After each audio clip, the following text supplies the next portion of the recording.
வணக்கம், இது king mobiles Vellore number 1 multi brand mobile showroom. இந்த வீடியோவில் நம்ம ஐஃபோன்ல நடத்தின பேட்டரி ட்ரெயின் டெஸ்ட், அதாவது உங்களுடைய லோ பவர் மோடுக்கும் நார்மல் பவர் மோடுக்கும் இருக்கிற டிஃபரன்ஸ் பற்றி தான் பார்க்க போகிறோம். வீடியோக்குள்ள போகிறதுக்கு முன்னாடி நம்ம கிங் மொபைல் சேனல் இன்னும் நீங்கள் சப்ஸ்கிரைப் பண்ணலன்னா உடனே சப்ஸ்கிரைப் பண்ணிடுங்க. ஐஃபோன் யூசர்ஸ் பெரும்பாலும் பார்த்தீங்கன்னா அவங்களுடைய பேட்டரியை வந்து சேவ் பண்ணுறதுக்கு ரொம்ப கஷ்டப்படுறாங்க அப்படின்னு தான் சொல்லணும்.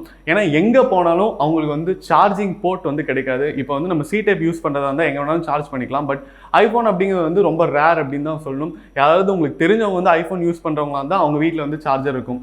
அப்படி இருக்கும்போது நம்ம எல்லாருமே வந்து யூஸ் பண்ணுற ஒரு மெத்தட் என்ன அப்படின்னு பார்த்தீங்கன்னா லோ பவர் மோட் அப்படின்ட்டு ஒரு மோட் இருக்குது ஐஃபோனில். அதை வச்சுட்டா வந்து பேட்டரி கொஞ்சம் நேரம் சேவ் ஆகும் அப்படின்னு சொல்லிட்டு நிறைய பேர் வந்து அதை யூஸ் பண்ணுறோம். உண்மையாலுமே லோ பவர் மோடு வந்து ஒர்க் ஆகுதா இல்லையா, அது யூஸ் பண்ணுறதுனால உங்களுக்கு வந்து எவ்வளோ பேட்டரி சேவ் ஆகுது அப்படின்னு சொல்லிட்டு ஒரு பேட்டரி ட்ரெயின் டெஸ்ட் வந்து பண்ணி பார்த்துருக்காங்க. அதில் வந்து அமேசிங்கான ஆச்சரியமான ரிசல்ட்ஸ் வந்திருக்கு.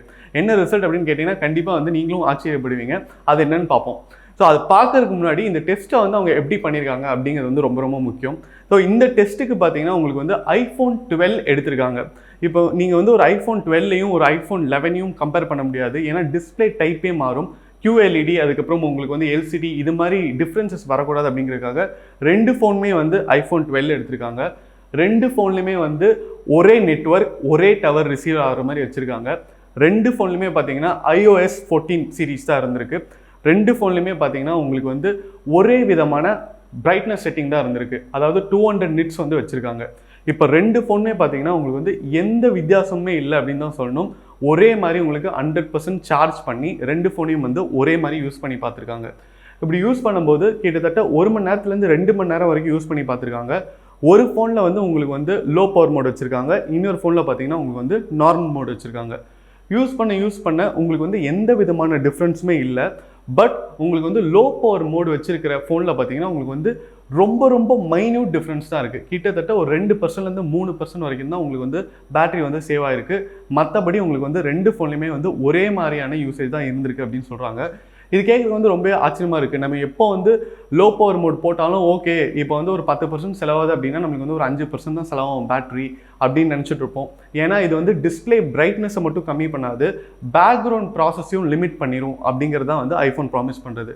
பட் அதுக்கப்புறம் ஒரு 2-3 மணி நேரம் வந்து யூஸ் பண்ணி பார்த்துருக்காங்க. அப்போ பார்த்தீங்கன்னா லோ பவர் மோடு வந்து எந்த ஃபோனில் வச்சுருந்தோமோ அந்த ஃபோன் பார்த்தீங்கன்னா 10 to 15% வந்து உங்களுக்கு வந்து பேட்டரி சேவ் பண்ணியிருக்கு. இதை வந்து பழைய ஃபோன்ஸ்லாம் டெஸ்ட் பண்ணி பார்த்தா உங்களுக்கு வந்து டிஃப்ரென்ஸ் வந்து ஜாஸ்தியாக இருக்கும் அப்படின்னு சொல்கிறாங்க. ஏன்னா இப்போ iPhone 12க்கு அப்புறம் வர எல்லா ஃபோன்ஸுமே பார்த்தீங்கன்னா உங்களுக்கு வந்து டிஸ்பிளே வந்து ரொம்ப இன்டெலிஜென்ட்டான டிஸ்பிளே, அதில் வந்து அவ்வளோ எனர்ஜி வந்து எடுக்காது, ரொம்ப எஃபிஷியன்ட்டான டிஸ்பிளே அப்படின்னு சொல்கிறாங்க. பட் இதுக்கு முன்னாடி வந்துட்டு இருந்த ஐஃபோனில் இருக்கிற டிஸ்பிளேலாம் பார்த்தீங்கன்னா உங்களுக்கு வந்து எனர்ஜி நிறைய கன்சியூம் பண்ணக்கூடிய டிஸ்பிளே அப்படின்னு சொல்கிறாங்க. அதனால கண்டிப்பாக நீங்கள் வந்து லோ பவர் மோட் யூஸ் பண்ணுறீங்க அப்படின்னா அதில் பெரிய டிஃப்ரென்ஸ்லாம் எதுவும் இல்லை. ஒரு 1 மணி நேரம் 2 மணி நேரம் தான் நீங்கள் வீட்டுக்கு போகிறதுக்காகவும் உங்களுக்கு அது வரைக்கும் தான் பவர் தேவை அப்படின்னா நீங்கள் வந்து தாராளமாக வந்து நார்மல் பவர் மோட்லேயே யூஸ் பண்ணலாம். அட்லீஸ்ட் டிஸ்பிளே பிரைட்னஸ் அது ஜாஸ்தியாக இருக்கும். நீங்கள் எப்போவுமே உங்களுடைய ஐஃபோனை வந்து லோ பவர் மோடில் போடுறதா இருந்தால் கண்டிப்பாக இந்த வீடியோ வந்து உங்களுக்கு உதவியாக இருக்கும். அதே மாதிரி உங்கள் ஃப்ரெண்ட்ஸ் யாராவது வந்து லோ பவர் மோடில் போட்டு ஃபோன் யூஸ் பண்ணிட்டு இருந்தாங்கன்னா அவங்களுக்கும் இந்த வீடியோ வந்து ஷேர் பண்ணுங்கள். அதுக்கப்புறம் நீங்கள் லோ பவர் மோட் போட்டு உங்களுக்கு வந்து பேட்டரி நிறைய நேரம் நின்று இருந்ததுன்னா கண்டிப்பாக வந்து கமெண்ட்டில் பதிவு பண்ணுங்கள். இந்த வீடியோ உங்களுக்கு பிடிச்சிருந்தா லைக் பண்ணுங்கள், கமெண்ட் பண்ணுங்கள், ஷேர் பண்ணுங்கள். இது மாதிரி நிறைய டெக் அப்டேட்ஸ், மொபைல் அன்பாக்சிங் வீடியோஸ்லாம் பார்க்க நம்ம கிங் மொபைல் சேனலை சப்ஸ்கிரைப் பண்ணுங்கள். அடுத்த வீடியோவில் உங்களை சந்திக்கிறேன். Until then, it's bye from DK.